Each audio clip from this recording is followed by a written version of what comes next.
Ao observar o espetacular e complexo lançamento de um foguete carregando astronautas, talvez você já tenha se perguntado se um avião pode desafiar a gravidade e voar, por que não pode ir ao espaço? É uma pergunta válida.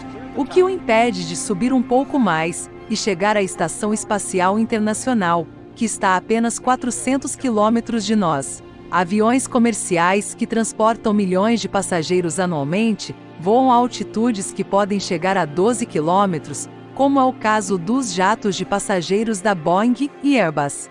Já os aviões turbohélice bimotores não passam dos 6 quilômetros. Por outro lado, há jatos capazes de alcançar altitudes impressionantes. O Concorde foi um avião supersônico de passageiros capaz de chegar a quase 18 quilômetros de altitude. Apesar desta altitude ser grande quando comparada àquela dos aviões comerciais, ela ainda é distante do início do espaço.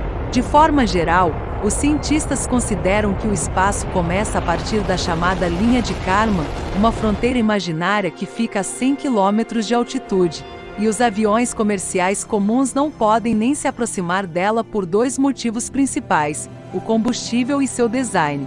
Por que os aviões não vão para o espaço? Antes de discutirmos o porquê de aviões não irem ao espaço, é importante entender, primeiro, como eles voam e se mantêm no ar, e é tudo uma questão de física. Com a ajuda de seus motores, os aviões conseguem acelerar. Quando o ar encontra a superfície da asa em movimento, se divide em duas camadas. A camada que passa pela parte superior da asa, que é arredondada, se move mais rapidamente que a camada que passa pela parte inferior, que é reta. Esta diferença na velocidade de deslocamento do ar gera uma diferença de pressão, que é maior na parte de baixo da asa do que no topo. Isso produz uma força, o empuxo, que empurra o avião de baixo para cima, levantando a asa e a aeronave junto com ela.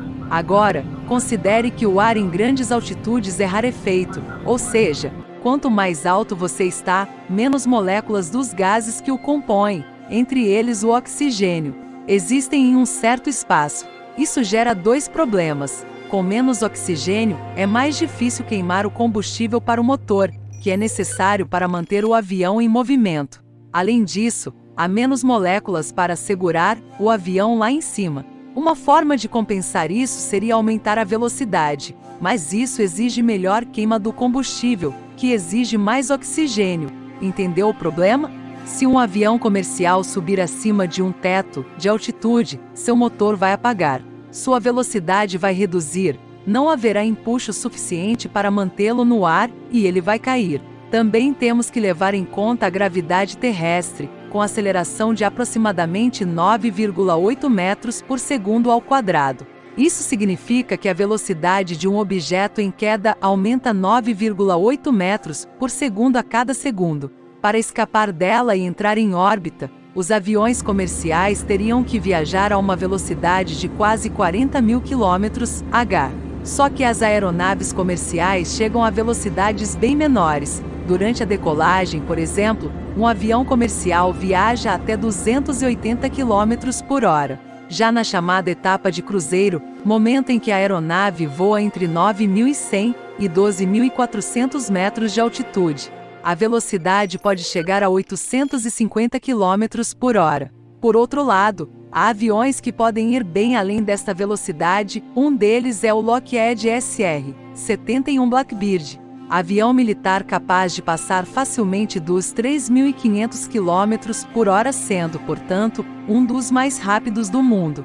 Caso você esteja se perguntando como os foguetes se movem pelo espaço, saiba que o movimento deles está profundamente ligado à terceira lei de Newton, que descreve que toda ação gera uma reação de mesma intensidade, mas na direção oposta.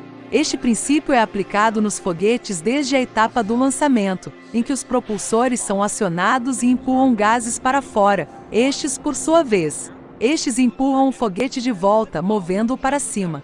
Existem alguns veículos aéreos que, embora sejam projetados com base no design dos aviões, conseguem alcançar o espaço. Entre eles está o X-15, um avião desenvolvido nos Estados Unidos durante a década de 1950 para atender a US National Advisory Committee for Aeronautics, NACA.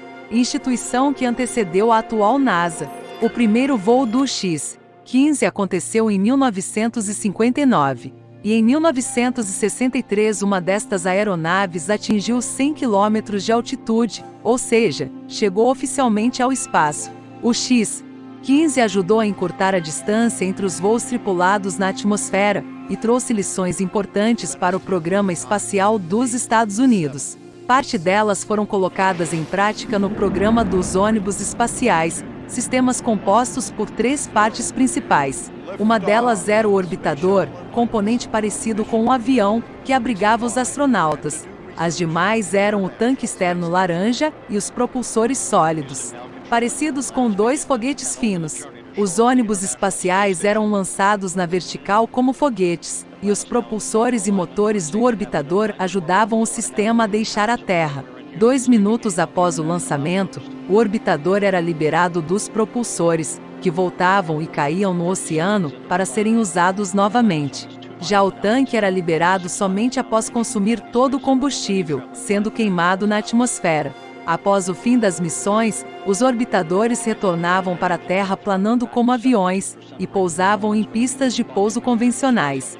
Mais recentemente, a Virgin Galactic, empresa fundada por Richard Branson, deu a largada no turismo espacial no ano passado, com o lançamento do avião espacial VSS Unity.